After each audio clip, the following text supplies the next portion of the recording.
Sean todos muy bendecidos en esta noche hermosa que el Señor nos ha regalado. Aquí preparando todo. Bueno, siempre es un honor estar aquí.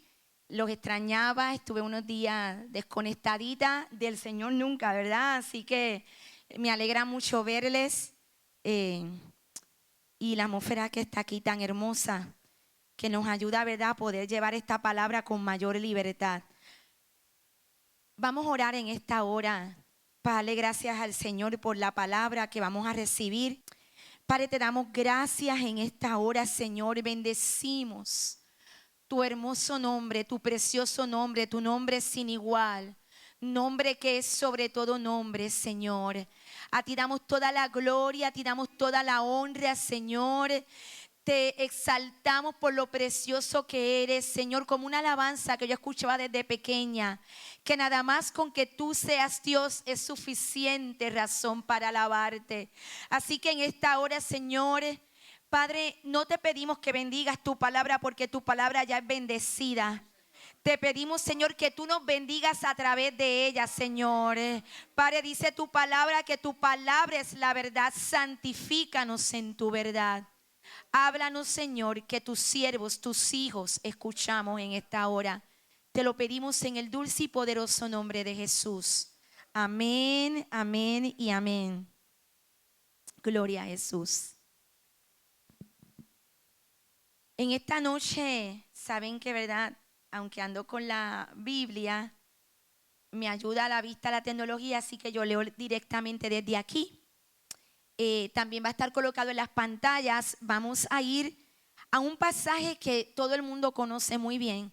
Creo que es de esas primeras historias que de pequeños nos enseñan, por lo menos aquellos que estamos en la iglesia de pequeños, y aún personas no conocedoras del Señor conocen posiblemente este pasaje bíblico que vamos a utilizar en esta noche.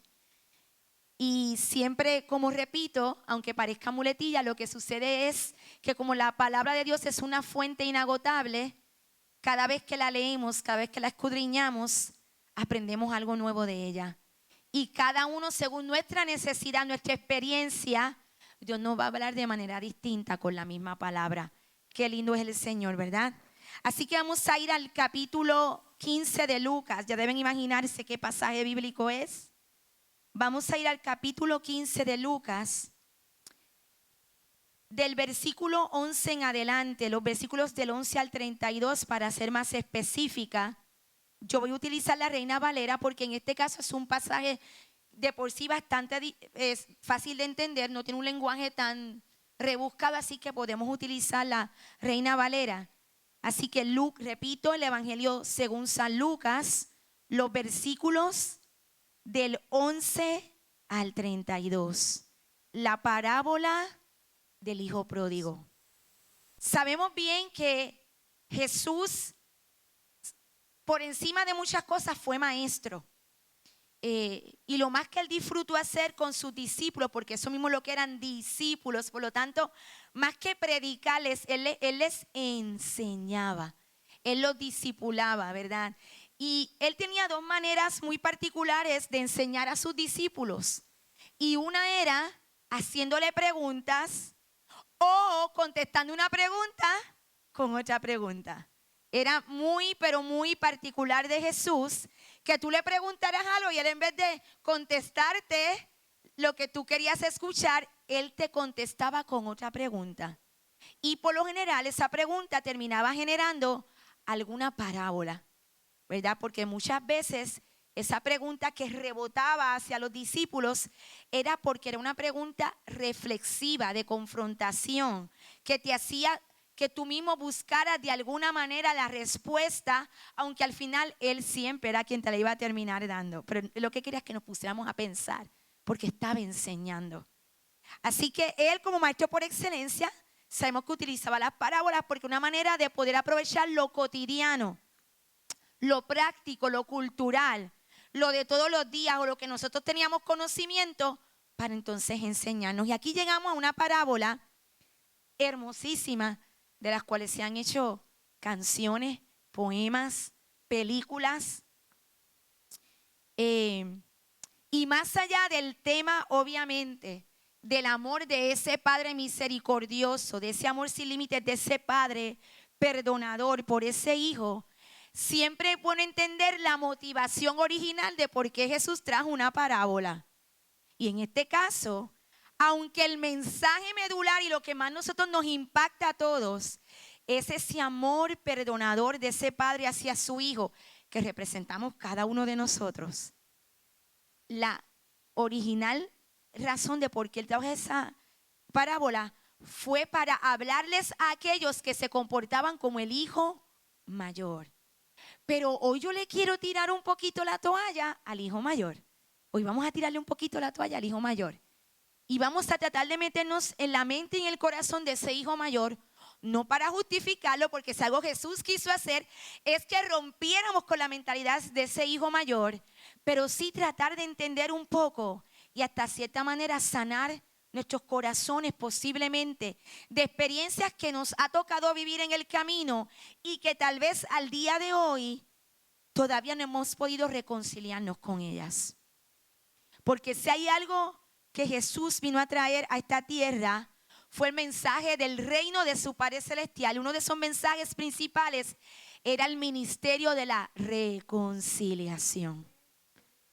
Obviamente la reconciliación primeramente con el Padre Celestial, pero por consecuencia esa reconciliación con nuestro Padre Celestial tenía que traer reconciliación con nuestros pares, con hermanos, con padre e hijo, con esposa, con esposo. Por lo tanto, Él vino a traer el ministerio de la reconciliación que su Padre le enseñó. Bueno, y vamos a ir a ese pasaje, vamos a comenzar desde ese versículo 11 que está ahí. Y aunque yo sé que usted dirá, lo hemos leído muchas veces, vamos a volverlo a leer. Dice, también dijo, un hombre tenía 2 hijos. Quiere decir que antes de esta parábola ya le había dicho que, ya le había dado otra enseñanza, ya mismo vamos a eso. Dice, y también dijo, ¿quién lo dijo? Pues Jesús. Un hombre tenía 2 hijos y el menor de ellos dijo a su padre, Padre, dame la parte de los bienes que me corresponde, y ya aquí yo me voy a detener. Porque usted va a subrayar esa parte que dice que me corresponde. Una pregunta que usted no me va a contestar, se la va a contestar usted. ¿Realmente le correspondía? No me la conteste. Seguimos. Y les repartió los bienes. Ah, pero mire qué cosa. Luego dice, y les. ¿De quién entonces está hablando? De los 2 hijos. Porque a veces pensamos que él solamente le dio la parte que supuestamente le tocaba al hijo menor.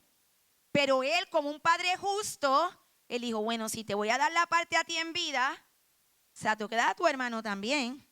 Porque ningún, esto no es así. Y más aún, que el que lo está pidiendo es ¿cuál?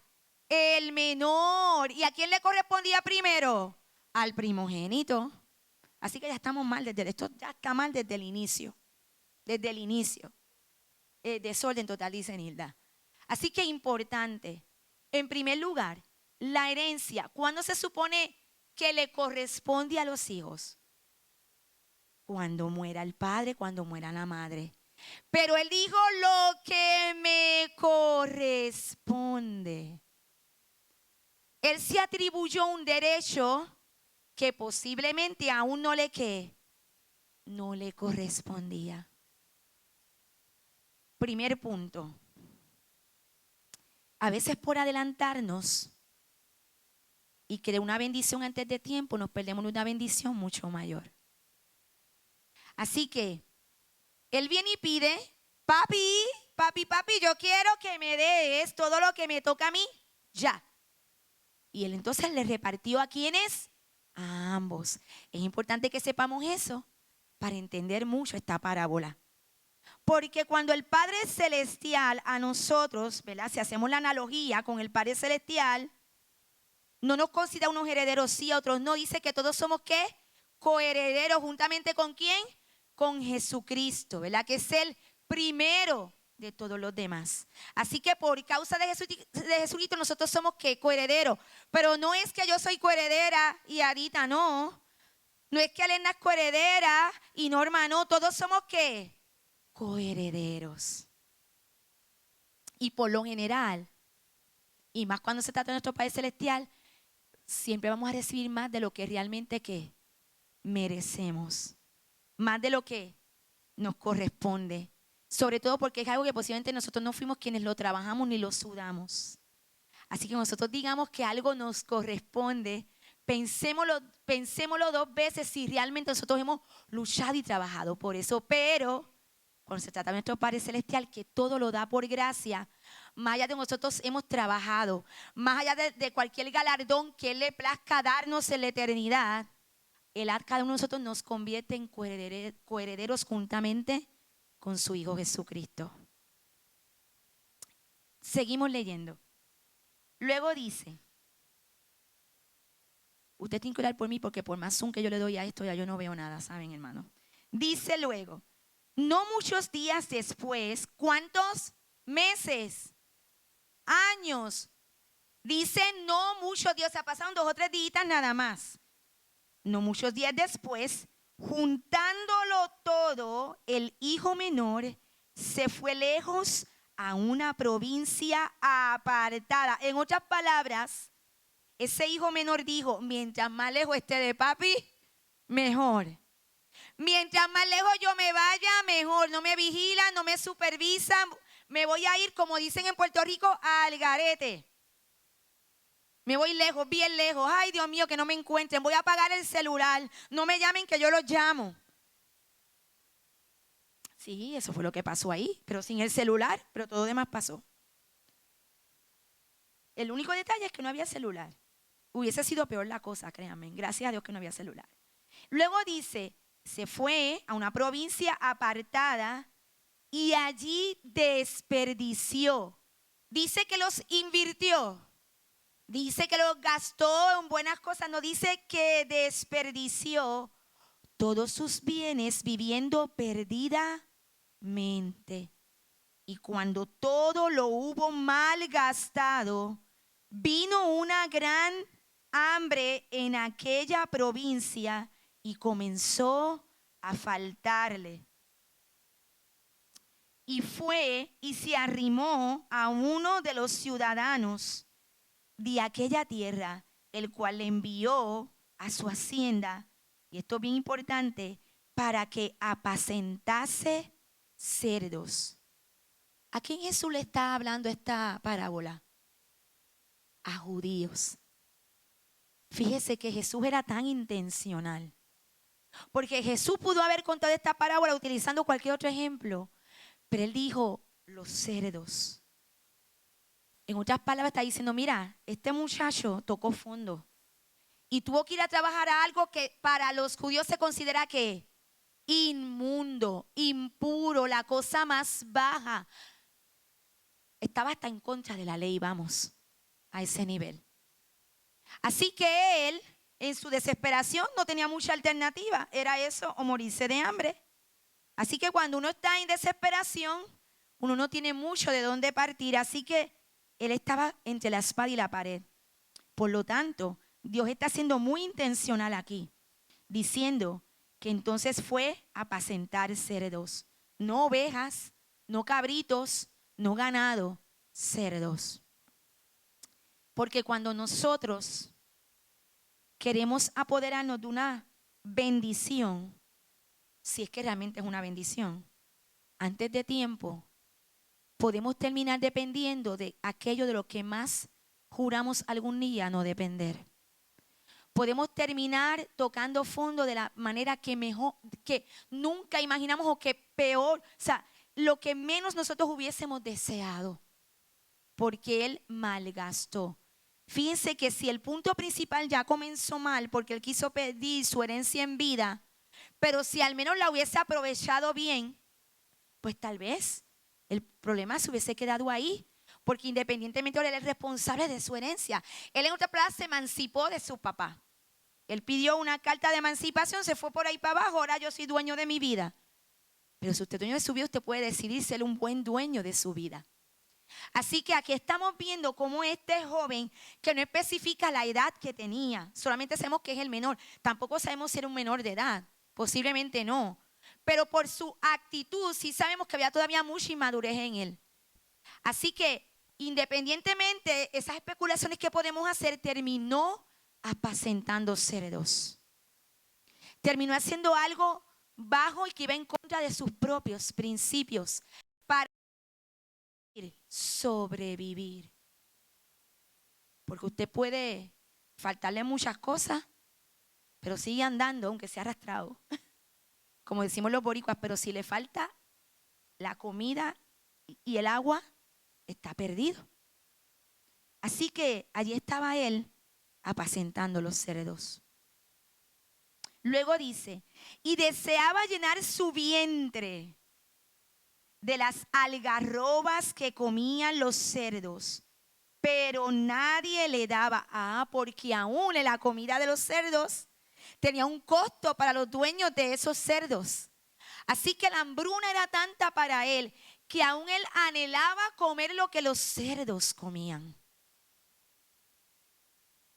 Tal vez nosotros en lo natural, y Dios nos cuide, no hemos pasado una hambruna como esa, de llegar a ese nivel, de desear comer algo que tal vez para nosotros sea repugnante, sea indigno, sea no alimenticio, que no se considere ni alimento para nosotros.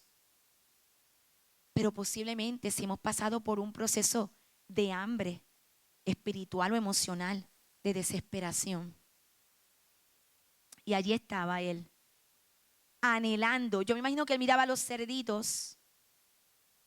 Haga la imagen mental conmigo.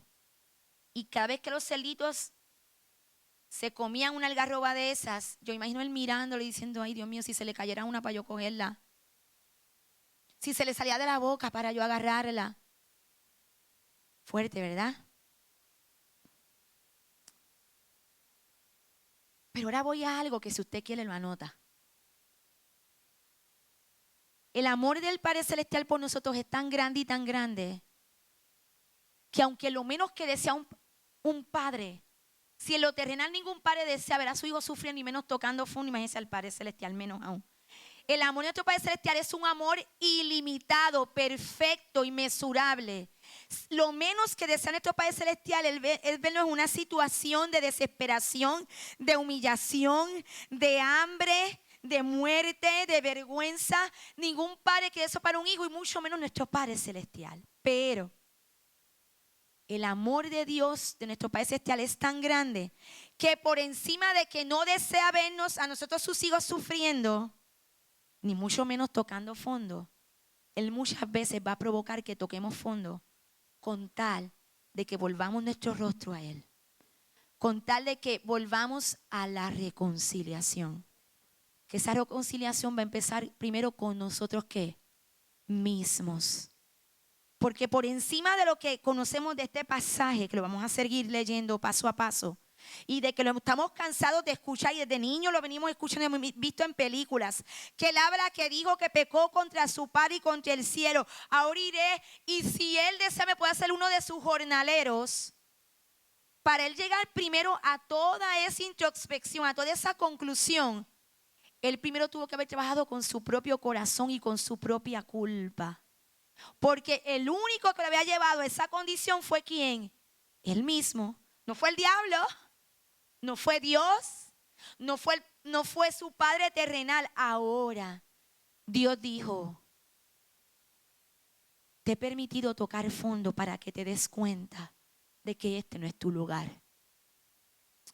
A veces los que aquí tal vez han pasado por un proceso de salir de algún tipo de adicción, la que sea, alcoholismo, cualquier droga, lo que sea, cualquier tipo de adicción, o gente que aquí ha trabajado con adictos, saben que muchos de ellos lo único que ha provocado que pudieran por fin decidirse salir del vicio es cuando se vieron tocando fondo. Porque tocar fondo te lleva a dos cosas: o te hundes más o decides salir de ahí, porque ya no sientes que tienes mucho que perder. Así que a veces, no por mezquindad, no porque sea la voluntad de Dios, no porque sea lo que Él desea. Dios, aunque llorando y sufriendo mucho más de lo que nosotros mismos estamos sufriendo, por encima de sus emociones, porque Dios es un Dios intencional y nunca sus emociones lo dominan a Él, va a decir, es que yo tengo que permitir que Él se vea en la condición vergonzosa en la que se encuentra, para que pueda reflexionar y entender a dónde ha caído, pero que de ahí yo lo puedo levantar. Mientras todavía haya, aunque sea una pizca de algo de lo que tú te puedes agarrar, no te vas a dar cuenta por completo. Pero cuando tú miras a tu alrededor y tú dices, ¿dónde yo estoy sumergido? ¿Cómo yo llegué aquí? Porque es que vamos siendo seducidos poquito a poco, y cuando nos venimos a dar cuenta, ni nos acordamos cómo es que llegamos hasta ese punto. Pero en ese momento, dice, y lo vamos a leer, ¿verdad? Dice más adelante que luego de él verse en esa situación, dice que y volviendo en sí. Y volviendo en sí. Me encanta esa frase. Siempre que yo leo este capítulo, lo más que me gusta de todo el capítulo es esa frase. Y volviendo en sí. Si usted está volviendo en sí, significa que usted había llegado ya a un tipo de locura. Usted había perdido hasta la cordura. Porque imagínese, desperdiciarlo todo y verse deseando comer lo que los cerdos están comiéndome. Dígame si eso es normal. Claro, el hambre te puede llevar a lo que sea.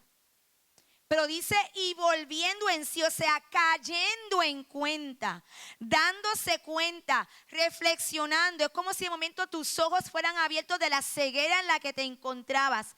Dice que volviendo en sí, se dijo a sí mismo, y esta parte la quiero enfatizar. Él tuvo que mirarse hacia adentro. Él tuvo que decir, wow, a donde yo he llegado.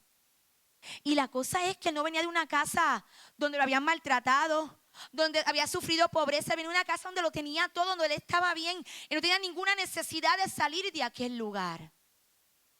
Pero Dios, como Padre perfecto, ¿verdad? Porque es un paralelo a este Padre que está usando Jesús aquí, está diciendo, yo tengo que permitirle que Él por sí mismo pruebe lo dulce, lo agrio, lo amargo y lo peor que lo amargo, para que Él pueda entonces volver en sí. ¿Cuántos jornaleros en casa de mi padre tienen abundancia de pan y yo aquí perezco de hambre? Abundancia. Quiere decir que el padre de este joven era un dueño, un hacendado justo. No era un hacendado que maltrataba a sus empleados. No era un hacendado que le daba más que pan y agua. Resuélvete con eso y trabaja de sol a sol. Era un hombre que entre líneas, tú sabes que aparte de que tenía suficiente dinero, trataba muy bien incluso a sus jornaleros. Él dice, yo que era el hijo. Si eso eran los jornaleros, imagínate yo que era el hijo. Tenía abundancia de pan y yo aquí perezco de hambre. Pero ya mismo vamos al hijo mayor. ¿Están aquí? No sé si preocuparme por lo calladitos o alegrarme. ¿Cuántos jornaleros en casa de mi padre? Lo acabamos de leer. Vamos al próximo, dice. Me levantaré. Eso es una determinación. Me levantaré e iré a mi padre y le diré, Padre, he pecado contra el cielo y contra ti. Y me llama mucho la atención porque Jesús, que es quien está diciendo esta parábola, está especificando que aquel joven reconoce primero que su pecado inicial es ¿con quién? Con el cielo. Dejándonos un principio muy claro, que todo acto de desobediencia terrenal y que todo acto de desobediencia hacia otro, al final se convierte en un acto de desobediencia primeramente ¿a quién? Al Padre Celestial. Así que he pecado contra el cielo y contra ti. Dice entonces, me levantaré, iré a mi Padre y le diré, Padre, he pecado contra el cielo y contra ti. Vamos al próximo versículo. Yo no soy digno de ser llamado tu hijo. Hazme como a uno de tus jornaleros. Aquí vemos dos cosas en la actitud de este hijo. Volvió en sí, reflexionó, hizo introspección, se dio cuenta que todo lo que estaba pasando era solamente culpa de él. Decidió pedirle perdón a Dios, pero él estaba ensayando, practicando, qué era lo que le iba a decir al papá cuando lo viera. Papi, yo me conformo si tú quieres, por lo menos, dame el peor de los trabajos, el peor. Limpiar las necesidades de los animales, no importa, pero con tal de por lo menos estar en tu casa y que tú me vuelvas a recibir. Porque si algo él estaba convencido era de que él sabía que en lo humano él no merecía necesariamente que el papá le volviera a dar un lugar de hijo, porque recuerden que él se emancipó. Por lo tanto, el padre podía decir, bueno, yo te sigo amando, pero ya yo no te considero mi hijo porque tú mismo te diste la emancipación solo, yo no te dije que te la dieras. Ahora pues sigue por ahí, aprende, bueno, que te pase, sí, vete a limpiar las necesidades, a ver si acabas de aprender. Y no es que eso necesariamente estaba mal, pero él está reconociendo que él no es digno. Y aquí en hoy un principio donde Jesús nos está enseñando, es que realmente digno no somos ninguno. Dice Romanos que por cuanto estábamos todos destituidos de la gloria de Dios. Todos, dice todos estábamos, ¿qué? Destituidos, ninguno éramos dignos. Incluso seguimos sin ser dignos, sin ser cualificados. Él nos dignifica, Él nos santificó, Él nos justificó. Pero mientras todo esto está pasando, piensen en el hijo mayor. El hijo mayor quiere decir que estaba doblemente bendecido, porque seguía en la casa de su padre, pero adicional a eso ya le había recibido también su ¿qué? Su herencia. Por eso es que cuando leemos más adelante, que lo vamos a leer, pero me voy a adelantar, el hijo mayor oye como un party, como un revolú en la casa de su papá. Quiere decir que como el hijo mayor también recibió lo suyo, ¿qué hizo? En el mismo terrenito, se fue un poquito más allá, tal vez una cuela de terreno después, hizo su mansioncita allá, su chocita, su casita. ¿Ah? Con su esposita, exactamente. Se casó, tiene su esposita, sus hijitos y está lo más feliz con su herencita. Pero sí, porque él dice que oyó, quiere decir que ya no era su casa, era la casa de ¿quién? De su padre, pero quiere decir que todavía él estaba cobijado, ¿verdad? En ese mismo lugar, posiblemente tiene una casa un poquito más distante, ¿verdad? Y él dice, ¿qué es eso que yo estoy oyendo? Porque dice que él no se había enterado que su hermano había que regresado. Yo me quiero detener aquí un momento. Me estoy adelantando un poco, pero es que tengo que hacerlo. Jesús lo que quería establecer en esta parábola, más allá del amor de Él por cada hijo pródigo que quiere regresar y que Él siempre perdonará las veces que sea necesario, Él estaba hablando de la actitud del hijo mayor. Pero yo quiero detenerme un momento. No se trata de justificar, se trata de ser empáticos y entender. Nadie me va a contestar, ni me miren, ni hagan gestos, nada. Usted trate de disimular el body language que tenemos los puertorriqueños ahora. Y piense en algún momento de su vida. Si no ha pasado ninguno, mire, gloria a Dios, que bendecido es usted. Porque puede ser que no. Piense en algún momento donde usted realmente vio una injusticia en su hogar. Vio a una mamá llorar por causa de su papá o por causa de otro hijo, de un hermano suyo, una hermana suya. Y usted, que es el que está ahí continuamente viendo las lágrimas de esa persona, viendo el dolor de esa persona, es casi inevitable que su corazón se va no solamente a compungir, sino que si no lo cuida se va a dañar. Porque usted está viendo el sufrimiento de ese padre o de esa madre o de esa esposa, de ese hermano, de ese hijo. Este hijo mayor recibió la herencia no porque él la pidió, sino porque por causa del hijo menor, pues a él también le tocó recibirla. No se sabe cuán responsable él fue y cómo la utilizó, pero obviamente no se habla de que en ningún momento la desperdició. Posiblemente hasta la multiplicó. vivía cerca de su padre. Así que, como la herencia fue dada en vida y un verdadero padre, no importa lo que haya dado el hijo en vida, también todavía sigue considerando lo suyo también de su hijo y de su hija. Yo no soy madre, pero yo sé que es así. Las madres y los padres que piensan, lo mío es tuyo, mi amor. Para eso estoy aquí. No importa la edad que tengan. Siempre tienen ese corazón de ayudar y aún a veces los hijos, sin decir nada, el papá o la mamá llaman, usted tiene ya 50 años, usted ya es casado, es más, hasta es abuelo, pero allá está su padre. De momento, papi, tú estás bien, mamá, tú estás bien. Es que de momento yo como que tengo una inquietud por ti, tú necesitas algo. ¿No le suena familiar? ¿Cuánto más nuestro Padre Celestial? ¿Ah? Pero entonces está este hijo, que yo lo comparo mucho, aunque en circunstancias muy distintas, a los hermanos de José. La diferencia es que los hermanos de José fueron quienes le provocaron el sufrimiento a su papá.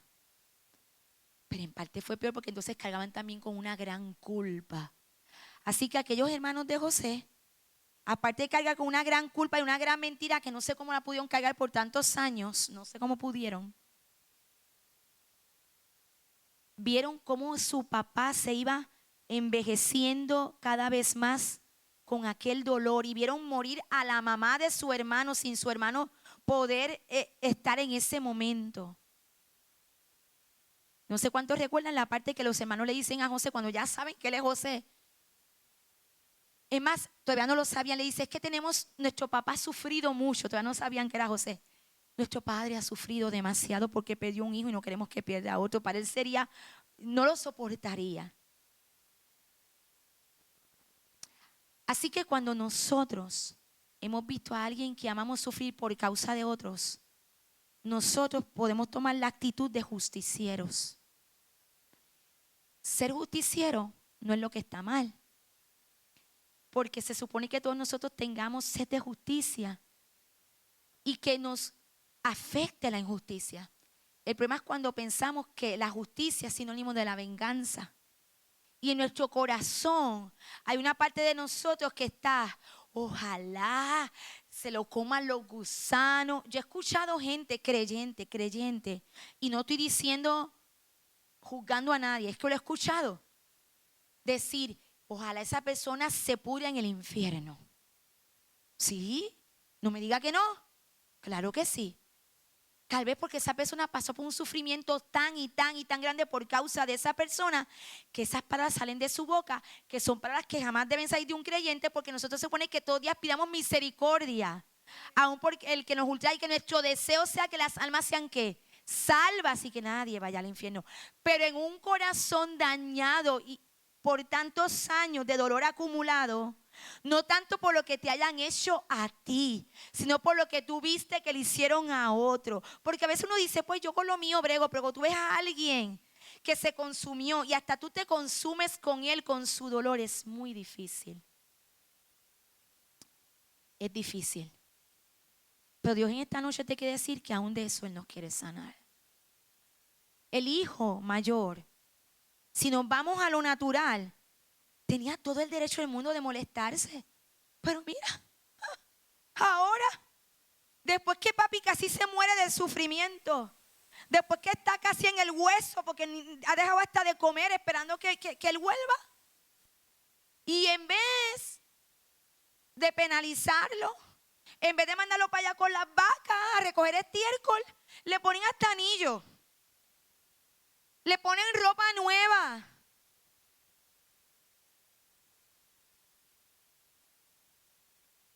Pero era un hermano que estaba dolido porque vio el sufrimiento de su papá. Y el que se había quedado había sido él. Él pudo haber cogido la juyilanga bien lejos, porque él también ya tenía su herencia en vida. Él se quedó ahí, siendo el mayor.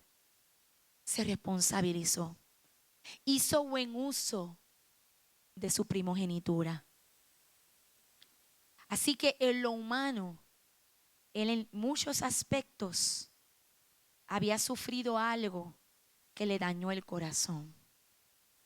El problema está en que Jesús lo que quería enseñar, que la actitud del hermano mayor había sido igual o peor que la del hermano menor. aunque a nosotros nos parezca tan difícil de entender. El hermano menor representa a esa persona que, a pesar de todo lo que hizo, en un momento dado su corazón se vuelve como el del rey David y decide: wow, qué mal me porté. El hermano mayor, sin embargo, a pesar del sufrimiento que vio en su papá, siempre tuvo al alcance mucho más de lo que el papá le había heredado. Incluso el regalo mayor no eran los bienes, sino que tenía a su papá todavía ahí. Cuando nuestro corazón no está sano de heridas que son genuinas, que nos causen dolor, no solamente nos vamos a enojar con nosotros mismos, ni con Dios, ni con el padre, ni con el gato, ni con el perro, sí, porque es un efecto en cadena que puede terminar en una raíz de amargura muy fuerte, sino que adicional a eso, nos vamos a sentir con el derecho de decirle a nuestro Padre Celestial qué es lo que tiene que hacer.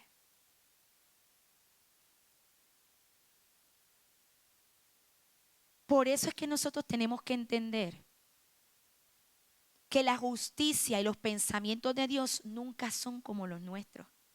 Nuestra mente es muy chiquita y muy limitada, muy pequeña para entender los designios, los misterios de Jehová. Porque dice la palabra que sus caminos son más altos y sus pensamientos más que los nuestros. Su justicia no es como la nuestra, porque en lo terrenal, cualquiera de nosotros, aún teniendo aquí, tuviésemos dicho: no, mijito, ahora te toca al final de la fila. Tienes que empezar de cero otra vez. Y ahora aprendes la lección. Pero Dios, que es un Padre que reconoce quién es el que más amor necesita, a ese es al que más se lo va a dar. Porque no es que Él nos ama a unos más que a otros, pero sí a cada cual tiene un trato diferente de acuerdo a la necesidad. Y si en un momento dado Él siente que yo tengo la madurez suficiente, ya tengo la estabilidad suficiente en unas áreas, ¿qué hacen los padres por lo general? Que a veces los hermanos se quejan. A veces los padres tienen 3 hijos, por lo general, ¿verdad? El promedio en Puerto Rico son 3. Bueno, antes, ahora lo que quieren es un perro y si acaso. Viendo al tema. Sí, ahora no. Entonces, usted tiene 3 hijos y uno de ellos salió con algún tipo de diagnóstico de enfermedad. Pero no una enfermedad esa, sino algo que requiere múltiples cuidados continuamente.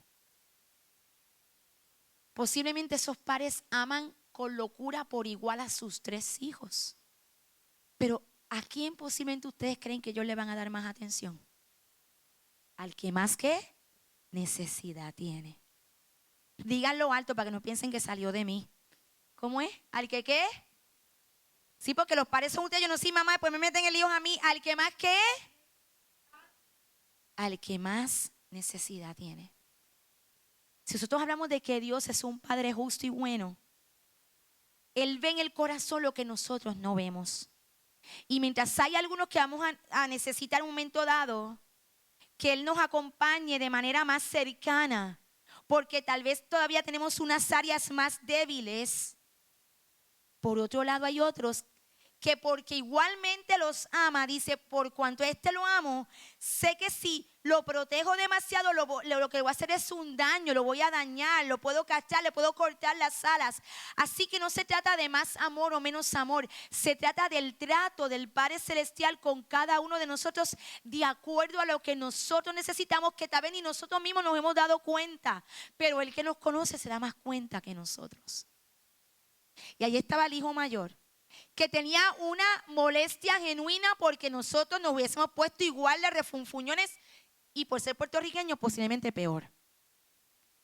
Tal vez hubiésemos zapateado los pies: me voy de esta casa y no vuelvo más.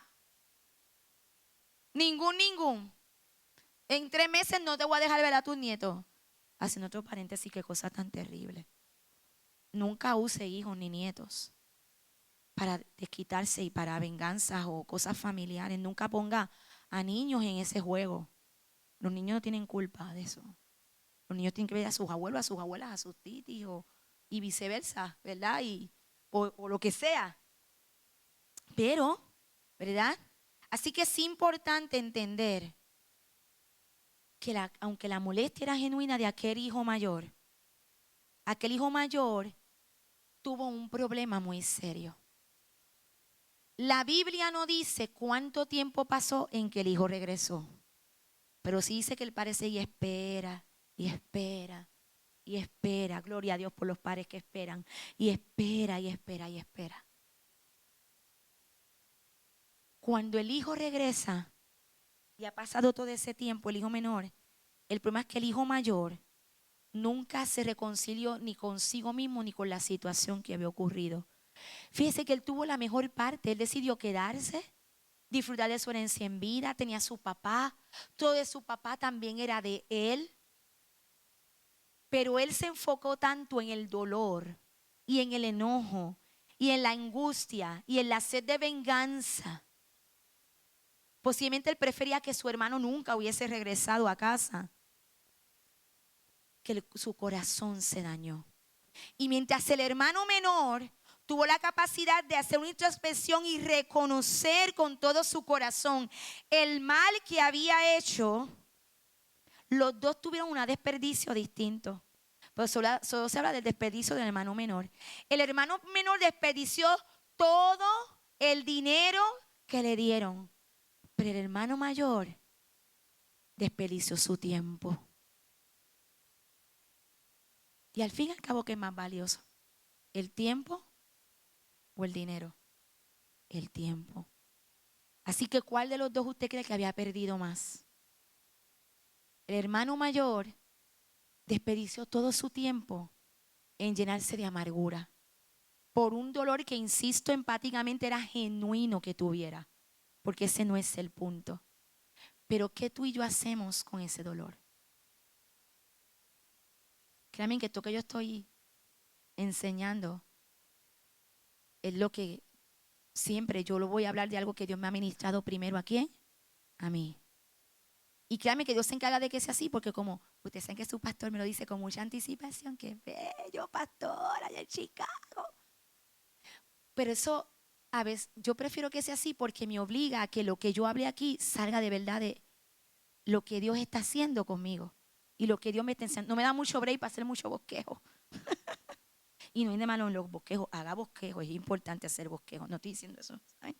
Pero me obliga a que tenga que depender aún más de Dios y tenga que hablar de lo que Dios me está enseñando a mí. Su Espíritu Santo me está enseñando a mí. Así que si bien es cierto que el hijo menor se portó súper mal, se fue por ahí, alegarete, nunca dice si realmente llegó a probar las algarrobas o no, si se quedó con ganas de comer algarroba. El punto es que volvió en sí. Ya no soy digno de ser llamado tu hijo, hazme como a uno de tus jornaleros. Y aunque esa actitud es la actitud correcta, porque es una actitud de humildad y de reconocer que lo hiciste mal, que lo hice mal. Vamos al próximo versículo, ¿verdad? Y levantándose vino a su padre, tal y lo que dijo que iba a hacer, así lo hizo, porque él dice que fue determinado, iré. Una vez usted se determina de algo, se determinó, porque una vez usted doblega su voluntad a lo que usted quiere hacer, nadie lo va a detener a que usted lo haga, sea bueno o sea malo. Lo que necesitamos es determinación. Y dice, levantándose vino a su padre, y cuando aún estaba lejos, y que yo estoy segura que aquel hijo no se parecía en nada a lo que se fue.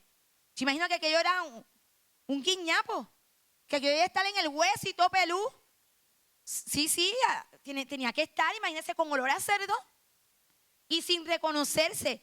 Pero tu Padre y mi Padre Celestial, que fue el que nos creó, que nos diseñó, que desde antes de haber nacido ya Él nos había pensado y tiene hasta los cabellos de nuestra cabeza contados, no importa la condición que estemos, Él desde lejos te conoce y me conoce.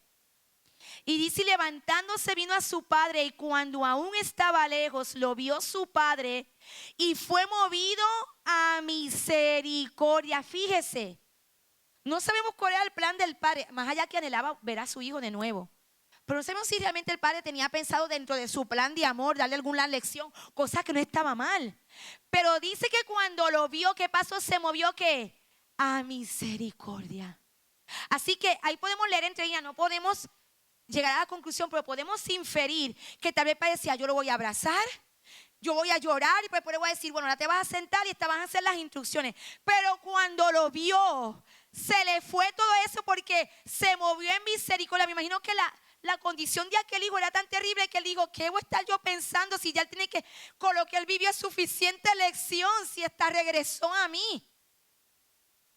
Porque nosotros a veces queremos ver que aquel que nos hizo daño o que le hizo daño a nuestro ser amado, queremos verlo pasando por lo mismo, pero ahora que él pase por lo mismo, que llore todo lo que papi lloró, que llore todo lo que mami lloró, que llore todo lo que yo lloré, porque yo fui el que me quedé. Porque déjeme decir algo, el que se queda muchas veces paga un precio. Vuelvo y digo, seamos empáticos con el hijo mayor, pero no lo justifiquemos. Así que el hijo mayor quería, me imagino, si ese es que llega a llegar, si es que está vivo todavía, yo espero que papi se las cante. Y que ahora le vaya 3 veces peor, 4 veces peor, 5 veces peor de lo que sufrió papá. Porque yo me quedé aquí viendo sufrir a mi papá. Pero sin embargo, esa no es la actitud que Dios quiere que tengamos como creyentes en el reino.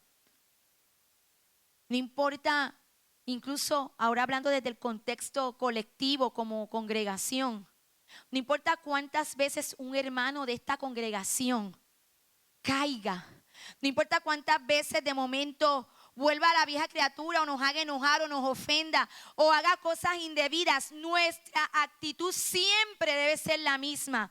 Una actitud de restauración, de amor, de que como el Padre Celestial cuando lo vio dice que se movió en misericordia, porque en lo humano es normal que nosotros hagamos aquí una peliculita. Yo voy a ensayar y cuando lo vea le voy a decir esto, esto, lo otro. Mira, a mí me ha pasado tantas veces, yo ensayo en el espejo. Voy a hacerla fuerte. Cuando vea a fulano, a fulana, mentira, mentira. Porque ahora la verdad uno no sabe cómo uno va a reaccionar. Ahora la verdad y gloria a Dios que es así, porque los que tenemos a Cristo, no sé si usted le ha pasado, que usted después se movió en misericordia y después usted mismo se enoja porque se movió en misericordia y dice, pero es que eso no es lo que yo quería. Yo tenía planificado decirle esto y esto, hasta lo escribí, lo tenía ensayado. Y después que...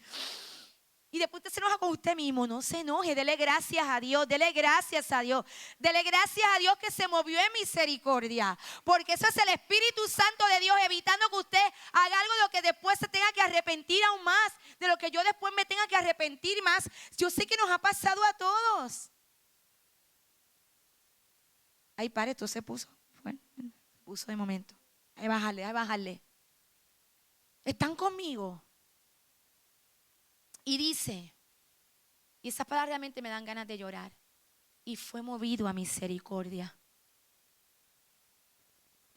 y corrió. Él no caminó. Él no esperó a que el hijo viniera y se acercara. Él dijo, no, ahora él es el que tiene que venirse arrastrando. Porque es que así somos, que ahora se arrastre. Porque uno dice, Señor, yo lo voy a perdonar, yo de verdad voy a perdonar, pero que se arrastre primero. Y después yo lo perdono. Pero hermano, es que así somos. Porque somos humanos y fuimos heridos, es normal. Usted no es anormal porque piense así. Lo importante es que entendamos que a la hora de la verdad, cuando veamos a la persona, nos movamos en misericordia, porque en un momento dado esa misericordia la tuve que necesitar yo también y posiblemente la voy a seguir necesitando más adelante. No estamos hablando de pasarle las manos a las cosas, no estamos hablando de justificar las cosas que están mal. Estamos hablando, misericordia significa mirar la miseria del corazón de alguien. Eso es lo que significa misericordia. Es una palabra compuesta de miseria y corazón, mirando la miseria del corazón. O sea que la otra gente tiene más miseria que mi corazón. No, Señor. Todos tenemos miseria en el corazón. El que hace que nuestro corazón rebose de abundancia es el Espíritu Santo de Dios. La sangre de Jesucristo que nos lavó. Al ser sus hijos y al ser justificados por fe, ya no hay miseria. Pero si fuera por nosotros todos los días cuando nos levantamos, ¿qué haces? Es por eso es que dice que las misericordias son nuevas. ¿Cuándo? Pues que sí. ¿Eso qué significa? Que cada mañana la vamos a necesitar. Así que para ir terminando, se movió en misericordia y corrió. Yo recuerdo cuando yo llegué nueva a la universidad en Calley, yo rápido entré a la confra. Yo anhelaba, si algo yo quería entrar a la universidad, porque yo quería estar en la confra, en las bambúas de Calley, torita de corazón.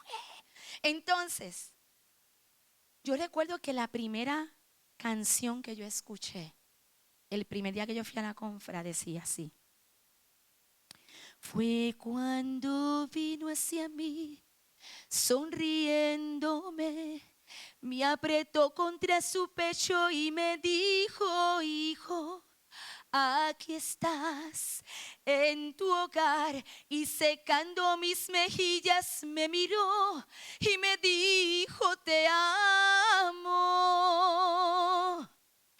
Y me asombró el Señor cuando corrió. Esa canción a mí me partió el alma. Porque Él, siendo el Dios y yo la pecadora, Él fue el que corrió hacia mí. Cuando yo era la que tenía que correr o arrastrarme, Él corrió hacia mí. Porque estaba movido en misericordia y lo besó. Y le besó. Muchas veces nosotros anidamos la actitud del hermano mayor. Nos vamos a perder de la bendición más sencilla de todas, que es el amor, de las relaciones a nuestro alrededor. Tal vez se enfocó tanto el sufrimiento de su papá o el coraje que tenía con el hermano, que sabía cuántos besos dejó de disfrutar de su papá y abrazos de su papá. ¿Cuánto les ha pasado a ustedes? Yo sé que tengo que cerrar, pero yo pasaba mucho tiempo en hospitales. Últimamente no lo he hecho tanto y confieso, no porque no me apasione. Aparte que se han puesto más restrictivos, luego de mi papá, confieso que me cuesta más estar en un hospital. Pero mientras está a mi alcance, trato de hacerlo porque una de las áreas que más me apasiona es los enfermos. Y yo que he visto tantas veces esta situación de ver personas en el hospital y ver su sufrimiento.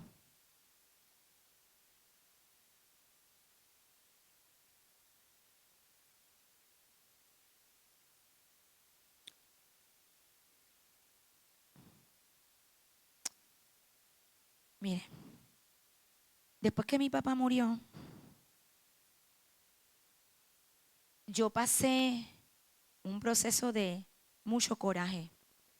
No con Dios, ni con mi papá, con la institución hospitalaria. Y por respeto, ¿verdad? No la voy a mencionar. Aprendí, ¿verdad? Que uno no va a, ¿verdad? No. No estoy diciendo que fue culpa de la institución hospitalaria que mi papá muriera, porque sería injusta decir eso. Pero sí vi tanta negligencia, tanta frialdad, no solamente a mi papá, sino a tantas personas que estaban allí. Y en medio de esos procesos dolorosos, si uno se deja llevar por donde el enemigo se quiere aprovechar, tú no vas a poder disfrutar lo que hay hermoso dentro de aún ese proceso. Yo tenía dos opciones. Y en lo carnal al día de hoy, quiero que sepan que todavía peleo y digo: yo hubiese hecho esto, porque yo no hice eso, porque yo no hice aquello. Yo me hubiese quedado. Es más, Sacho, me quedaba con el hospital, le metí una demanda. Tantas cosas que no le pasan por la cabeza y que no es que están malas, son derechos. No está mal ni es pecado reclamar justicia terrenal. Yo creo que usted sepa eso. Que porque usted sea creyente, no tiene que sentirse en pecado por eso. Ahora, el evangelio que nosotros hemos aprendido, su estándar es tan alto que si hay momentos dados donde vamos a tener que preguntar qué es más importante. Así que cada situación usted la juzga individualmente, ¿verdad? No estoy hablando de que usted no pueda, incluso a veces sí no los exige porque para eso están, ¿verdad? Pero en mi caso yo hablaba más bien de que fue un proceso tan y tan doloroso, porque ya de por sí era doloroso, pero ver la frialdad, la indiferencia, vi tanta gente morir que no tenían por qué morir, que ahí sí pudo haber sido una muerte por negligencia del hospital, porque eran enfermos que estaban solos, no tenía quien los defendiera. Yo tuve 2 procesos. Tuve que empezar a perdonarme a mí misma, mire qué cosa. Yo estuve todo el tiempo con mi papá y lo cuidé como un rey, pero aún así yo me sentía culpable. Mire por qué. Porque no fui más fuerte con el hospital. Porque no exigí más. Porque yo pude haber, de momento, y no digo que no sea cierto, en momentos dados pude haber sido más activa y menos pasiva. Pero yo vi algo que el Espíritu Santo me estaba mostrando. Y es que mi prioridad en ese momento y mis energías debían estar enfocadas en mi papá. En darle la calidad de vida y el amor que él tanto necesitaba. Y créame que si algo mi papá experimentó en el hospital, fue amor. Mi papá, en momentos dados, él tenía como la autoestima dañada y él sentía tal vez que él no valía. Y él tal vez no sabía cuán amado era por tanta gente. Y yo que toda mi vida he cuidado de enfermos en hospitales, que uno se da cuenta realmente quién es amado y quién no. Nunca había visto en mi vida que una persona se sintiera tan amada en un proceso como ese. Por un lado, la institución hospitalaria se portó muy mal. Digo, los enfermeros no, sostienen A. Pero por otro lado, el sistema fue espantoso, porque si otra palabra estaría mintiendo. Pero ¿qué yo podía hacer en ese momento? Disfrutarme los besos de mi papá, cantarle al oído todas las mañanas, leerle la Biblia, leerle libros, ver películas con él. Vi el mundial de fútbol con él en el hospital, cuando todavía podía ver, cuando todavía podía hablar. Nunca perdió la audición. Yo no sé por qué estoy diciendo esto, ¿saben? No estaba aquí escrito. Pero como todo que uno predica, empieza por acá. Y yo tuve que entonces reconciliarme conmigo misma por tal vez ser muy perdonadora con el hospital, muy blandita con el sistema. Miren, a la hora de verdad, si me hubiese puesto a gastar mi energía en pelear con el sistema, mi papá hubiese perdido la bendición de yo estar ahí con él en los momentos más importantes.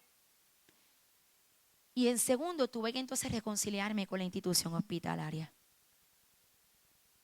Porque si algo Dios me llamó a visitar hospitales, y Dios me decía, ¿y qué culpa tienen los enfermos? Pero me costaba. Pasaba por el hospital y no, o sea, simplemente no. Porque era una mezcla de emociones, de recuerdos y de coraje. ¿Y qué tiene que ver esto con lo que estamos hablando? Que si usted y yo tomamos la actitud del hermano mayor, nos vamos a perder de lo mejor. Él ya tenía lo mejor, pero no se lo disfrutó al máximo que se lo podía disfrutar, porque se enfocó tanto en el sufrimiento y el hacer de venganza y de justicia humana, que no es igual que la de Dios, porque la justicia de Dios nunca va a contradecir su amor, y por encima de todo Dios es amor. Así que, si bien es cierto que esta parábola nos enseña cuánto el amor del Padre Celestial es por nosotros, y que los padres terrenales cuánto aman a sus hijos, cuánto ama el Padre Celestial, cuánto es su amor y su misericordia, cuánto se compadecen. Uy, por los nietos ni se diga, eso es una doble misericordia y doble amor. Sí, así es, eso no hay quien lo discuta. Pero sobre todo Jesús nos quería enseñar que aunque pareciera que la actitud peor fuera del hijo menor, porque fue injusto, fue desconsiderado, hizo lo que dio la gana, pecó, se embarró, tocó fondo. Pero el mayor, a pesar de que no pasó por nada de eso, fue un hijo bueno, obediente, pero desperdició algo más valioso que las ganancias. Y fue su tiempo alimentando un rencor, alimentando un sentimiento que lo único que hizo fue posiblemente alejarlo de su papá. Y lo último que quería decir de los hospitales, que por eso fue que traje el ejemplo del hospital. Cuando usted ve un ser amado enfermo, cuando usted ve un ser amado sufriendo en una cama, hay una parte de usted que quiere salir corriendo y no quiere estar ahí. Y hay muchos que yo sé que usted ha escuchado o usted ha sido uno de los que lo ha dicho o le ha pasado por la mente que dice, no, yo no lo voy a visitar porque yo no lo quiero ver sufriendo así. Pero qué actitud tan egoísta. Porque si usted va a dejar de estar en el momento que más lo necesitan, porque usted no sabe manejar ese dolor, pues entonces tenemos que trabajar primero con nosotros mismos. Porque es cuando más necesitan de nosotros. Y posiblemente algo parecido le pasó al hijo mayor. Él decía, yo no soporto ver a papi sufriendo así. Y posiblemente se perdió de muchos besos y muchos abrazos. Estamos infiriendo, no sabemos lo que pasó ahí. Pero dice que ya el hijo no vivía con el papá, pero vivía cerca también porque oyó el revolú. Pero ni se había enterado que su hermano había, ¿qué? Regresado. Si por alguien usted y yo, y con esto termino, tenemos que orar, porque no podemos irnos de aquí sin hablar de oración. Si por algo nosotros tenemos que orar en esta noche, es por esa persona que usted ya ha identificado que causó mucho dolor a alguien que usted ama. O por algún miembro de esta congregación que causó mucho dolor, pero tenemos que seguirlo amando y nuestro deseo mayor es ver la restauración de esa persona. Es más, la palabra, porque insisto, y siempre lo diré, otra vez ya siempre dice lo mismo, pues lo diré y lo seguiré repitiendo todas las veces que me pare aquí. La gracia demanda más que la ley, porque a mayor libertad, mayor responsabilidad. Y nos sube el estándar, no nos lo baja. Porque la ley decía ojo por ojo, diente por diente, pero la gracia dice que aunque tú hayas sido el ofendido, tú corras, como hizo el Padre. Tú corras, tú seas el que corras, tú seas el que corras, tú seas el que corras si es necesario. Porque se trata del ministerio de la reconciliación. Porque cuando Jesús trajo esta parábola, aunque nos conmueve tanto el amor de ese Padre celestial, Jesús lo que quiere enfatizar es que no podíamos tener la actitud del hermano mayor, aunque fuera justificada, aunque entendiéramos por lo que pasó. No podemos alimentar ese tipo de sentimiento, no podemos desperdiciar el tiempo alimentando un sentimiento que al fin no nos hace ningún bien y nos estanca y no nos deja avanzar ni en lo individual ni en lo colectivo. Nos ponemos de pie en esta noche.